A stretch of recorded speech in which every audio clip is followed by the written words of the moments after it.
మరొక big news చూస్తున్నాం. Clinical trials పై ప్రభుత్వం నియమించిన త్రిసభ్య కమిటీ కాసేపటి క్రితం నీలోఫర్ ఆసుపత్రికి చేరుకుంది. విమలా థామస్, రాజారావు, లక్ష్మీ కామేశ్వరతో కూడిన బృందం క్లినికల్ ట్రయల్స్ ఆరోపణలపై విచారణ జరపనుంది. మరోవైపు ప్రభుత్వానికి త్రిసభ్య కమిటీ ఇచ్చే నివేదికపై ఉత్కంఠ ఏర్పడింది.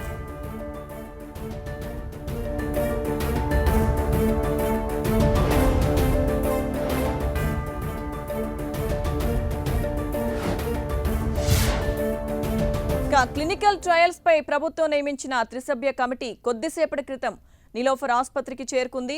అయితే త్రిసభ్య కమిటీలో ఉన్న వారికి సంబంధించి వివరాలు చూస్తే కనుక విమలా థామస్, రాజారావు, లక్ష్మీ కామేశ్వరతో కూడిన ఈ త్రిసభ్య కమిటీ బృందం క్లినికల్ ట్రయల్స్ ఆరోపణలపై విచారణ చేపట్టనుంది. ఇక ఇదే అంశంపై పూర్తి సమాచారం మా ప్రతినిధి రాధికాని అడిగి తెలుసుకుందాం. రాధిక. Thank you Lakshmidurga. నీలోఫర్ ఆసుపత్రిలో క్లినికల్ ట్రయల్స్ జరుగుతున్నాయని ఆరోపణలు ఏవైతే వచ్చాయో దానిపైన ప్రభుత్వం త్రిసభ్య కమిటీని ఏర్పాటు చేసింది. ఆ త్రిసభ్య కమిటీ కొద్దిసేపటి క్రితమే నీలోఫర్ ఆసుపత్రికి చేరుకుంది. లోపల ఇప్పటికే సూపరింటెండెంట్ ఈ ఇద్దరు ఆరోపించిన వ్యక్తి ఎవరైతే ఉన్నారో డాక్టర్ లాలూ ప్రసాద్, అట్లాగే ఆరోపణలు ఎదుర్కొంటున్న వ్యక్తి ప్రొఫెసర్ రవికుమార్తో పాటు సూపరింటెండెంట్ అట్లాగే ఈ త్రిసభ్య కమిటీ అంతా కూడా కూర్చొని విచారణ ప్రారంభించారు.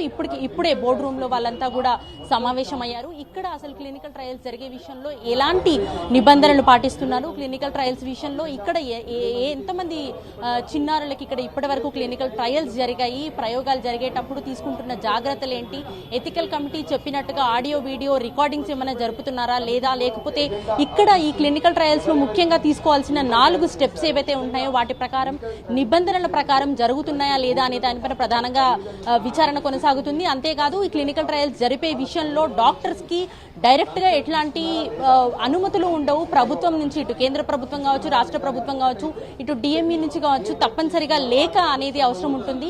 దాంట్లో వీళ్ళు నిబంధనలు పాటిస్తున్నారా లేదా, డాక్టర్స్ ఇష్టానుసారంగా ఇక్కడ చిన్నారులు వైద్యానికి వచ్చే చిన్నారుల పైన ఏమైనా ట్రయల్స్ జరుపుతున్నారా అనేది ప్రధానంగా చర్చ జరుగుతుంది. అయితే దీంట్లో ముఖ్యంగా రవికుమార్ పైన అనేక ఆరోపణలు ఉండటము, క్లినికల్ ట్రయల్స్ విషయంలో ఫార్మాస్యూటికల్ కంపెనీలతోని తను కుమ్ముక్కయి డబ్బులకు కక్కుర్తిపడి క్లినికల్ ట్రయల్స్ ఇబ్బడి ముబ్బడిగా జరుపుతున్నాడు. దానివల్లే చాలా మంది చిన్నారులు అనారోగ్యం పాలయ్యి ఇప్పటికీ నీలోఫర్ ఆసుపత్రిలో ట్రీట్మెంట్ పొందుతున్నారనేది ప్రధానమైన ఆరోపణ లాలూ ప్రసాద్ అనే డాక్టర్ ఇక్కడ చేయడం జరిగింది. దానిపైన ముఖ్యంగా కేంద్రీకరణ జరుగుతుంది. అయితే ఇక్కడ జరుగుతున్న క్లినికల్ ట్రయల్స్ ఎన్ని జరుగుతున్నాయి, ఇప్పటి వరకు ఎంతమంది చిన్నారుల పైన ట్రయల్స్ జరిగాయి, దాంట్లో ఏ మెడిసిన్ పైన చేశారు, ఏ ఫార్మాస్యూటికల్ కంపెనీతో వీళ్ళు లింక్ పై చేశారు అనే దానిపైన ప్రధానంగా దృష్టి సారించనున్నారు. ఇక్కడికి వచ్చిన త్రిసభ్య కమిటీ ప్రధానంగా ఈ విషయాలపైన దృష్టి సారించి అసలు ట్రయల్స్ పైన అనుమతులకు విరుద్ధంగా ఏమైనా జరిపితే గనక వాళ్ళపైన చర్యలు తీసుకోవడానికి కూడా ప్రభుత్వం సిద్ధంగా ఉండటంతో విచారణ కమిటీ ఇవాళ రిపోర్ట్ ప్రభుత్వానికి సబ్మిట్ చేయాల్సి ఉంటుంది. ఇక్కడ విమలా థామస్ అట్లాగే రాజారావు, కామాక్షి, లక్ష్మీ కామాక్షి అనే 3 త్రిసభ్య కమిటీ సభ్యులు ఇక్కడ హాస్పిటల్ కి చేరుకొని ఇటు సూపరింటెండెంట్, ఇద్దరు ఆరోపించిన వ్యక్తి ఇద్దరు సమక్షంలో విచారణ అనేది ప్రారంభమైంది. లక్ష్మీదుర్గ. రాధిక, అయితే ప్రధానంగా ఆరోపణలు ఎదుర్కొంటున్న డాక్టర్ కి సంబంధించి అతనితో పాటు అతనికి ఈ క్లినికల్ ట్రయల్స్ కి సంబంధించి ఎవరైతే సహకరించారో వారికి సంబంధించి కూడా ఎటువంటి వివరాలు బయటకు వచ్చే అవకాశం ఉంది? ఇంకా ఎవరైనా ఇన్వాల్వ్ అయి ఉన్నారు దీనిలో?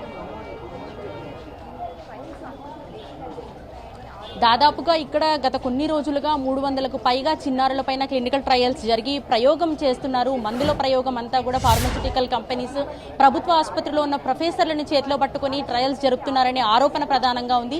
అయితే దీనిపైన విచారించడానికి ప్రభుత్వం ఏర్పాటు చేసిన త్రిసభ్య కమిటీ సభ్యులంతా కూడా ఇక్కడికి చేరుకుని వాళ్ళతో పాటు పనిచేస్తున్న ఈ జూనియర్ డాక్టర్స్ వీళ్ళు ప్రధానమైన పొజిషన్ లో ఉంటారు. ఎందుకంటే వార్డులలో ఎక్కువగా ఉండేది పీజీలు ఎక్కువగా ఉంటారు. వీళ్ళంతా కూడా ఏమైనా మందులు, కొత్త మందులు ఏమైనా ప్రభుత్వం ఇచ్చే మందులు కాకుండా ఫార్మాస్యూటికల్ కంపెనీస్ పంపిణీ చేసే మందులు ఏమైనా వాడుతున్నారా, వాళ్ళు చిన్నారులకు ఇచ్చే మెడిసిన్ డోస్ ఎట్లాంటిది అనే దానిపైన కాన్సన్ట్రేట్ చేయబోతున్నారు.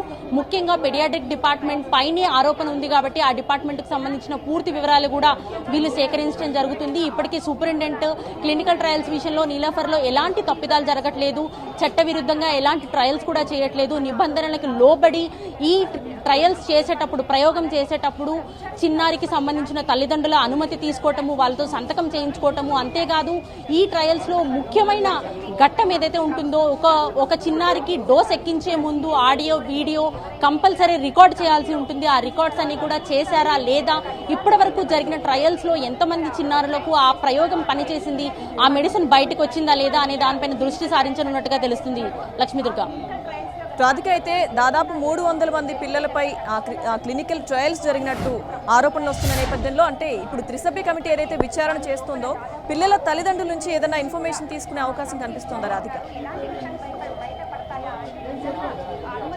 ఇప్పటికే వీళ్ళు ఏదైతే నార్మ్స్ ప్రకారం చేస్తున్నామని సూపరింటెండెంట్ అట్లాగే వైద్యులు పెడియాట్రిక్ డిపార్ట్మెంట్ కావచ్చు, ఇతర విభాగాలకు సంబంధించిన హెచ్ఓడీలు చెప్తున్నారో దాని ప్రకారమే ఎవరిపైనైతే ప్రయోగం చేశారో ఆ తల్లిదండ్రులని అట్లాగే ఆ చిన్నారులతో కూడా మాట్లాడే అవకాశం ఉన్నట్టుగా తెలుస్తుంది. ఎందుకంటే గత శుక్రవారం రోజు ఈ ట్రయల్స్ కి సంబంధించి ఆరోపణలు ఎదుర్కోవటము, ఇక్కడ హాస్పిటల్లో ఒక ఉద్రిక్త వాతావరణం ఏర్పడము, దాంతో అక్కడ ట్రయల్స్ జరిగిన చిన్నారులతో పాటు తల్లిదండ్రులు కూడా ఇక్కడికి వచ్చి అసలు ఎందుకు ట్రయల్స్ జరిగారు, ఏ విధంగా చేశారు, వాళ్ళపైన మందు డోస్ ఎక్కించే ముందు వీళ్ళు తీసుకున్న జాగ్రత్తలు ఏంటి అనే వివరాలు వాళ్ళు సూపరింటెండెంట్ వాళ్ళని పిలిపించి మాట్లాడడం కూడా జరిగింది. ఈ నేపథ్యంలో త్రిసభ్య కమిటీ వచ్చినప్పుడు కూడా ఆ చిన్నారులను కూడా ఆ చిన్నారి తల్లిదండ్రులను కూడా పిలిచి మాట్లాడే అవకాశం కనిపిస్తుంది. అయితే వీళ్ళు మెయిన్ గా ఏదైనా ఫార్మాసిటికల్ కంపెనీలతోని డాక్టర్లు డైరెక్ట్ గా సంబంధాలు మెయింటైన్ చేసి వాళ్ళ నుంచి ఏమైనా కొత్త మందుల ప్రయోగం ప్రభుత్వానికి తెలియకుండా కనుక చిన్నారులకు ఎక్కిస్తున్నారే అనే దానిపైన ప్రధానంగా దృష్టి సారిస్తున్నారు. ఒకవేళ అదే జరిగితే కనుక ఇక్కడున్న డాక్టర్ల పైన ఎవరైతే ఆ క్లినికల్ ట్రయల్ చేస్తున్న డాక్టర్స్ ఆరోపణలు ఎదుర్కొంటున్న వాళ్ళు ఉన్నారో వాళ్ళపైన కఠినంగా చర్యలు తీసుకోవాలనే దానిపైన దృష్టి సారిస్తున్నారు. అయితే ఒక్కటి గమనించాల్సిన విషయం, ఒక నీలోఫర్ హాస్పిటల్ మాత్రమే కాదు, ఇటు గాంధీ కావచ్చు, ఉస్మానియా కావచ్చు, టెరిటరీ హాస్పిటల్స్ లో ప్రధానంగా ప్రభుత్వ ఆసుపత్రిలో ఈ ట్రయల్స్ అనేవి ప్రభుత్వం చట్టబద్ధంగా కొన్ని జరుపుతూ ఉంటుంది. అందులో భాగంగానే ఇక్కడ జరుపుతున్నామని చెప్తున్నారు. ఒకవేళ ఇక్కడ కనుక క్లినికల్ ట్రయల్స్ లో ఏమైనా తప్పిదాలు జరిగినట్టుగా తెలిస్తే ఇతర హాస్పిటల్స్ పైన కూడా ఆ ప్రభావం పడే అవకాశం ఉంది. ఎందుకంటే గాంధీ, ఉస్మానియాలో కూడా చాలా కాలం నుంచి ట్రయల్స్ ప్రభుత్వం తరపునే జరుపుతూ ఉన్నారు. ఈ ట్రయల్స్ లో ఏమైనా చట్ట విరుద్ధంగా జరుగుతున్నాయా లేదా అనే దానిపైన కూడా ఆరా తీసే అవకాశం ఉంది. ఒకవేళ ఇది గనక తీగలాగితే డొంకంతో బయట కదిలినట్టుగా ఈ వివరాలన్నీ కూడా ఇక్కడ గనక ఏమైనా లోపాలు బయటపడితే ఇతర హాస్పిటల్ పైన కూడా ప్రభావం పడే అవకాశం ఉంది. ఇటు గాంధీ, ఉస్మానియా, నిమ్స్ లో కూడా ఈ ట్రయల్స్ జరుపుతారు కాబట్టి ఆ వివరాలన్నీ కూడా కూపీ లాగాల్సిన అవసరం ఉన్నట్టుగా ప్రభుత్వం దృష్టి సారిస్తుంది. Lakshmi, okay, thank you Radhika.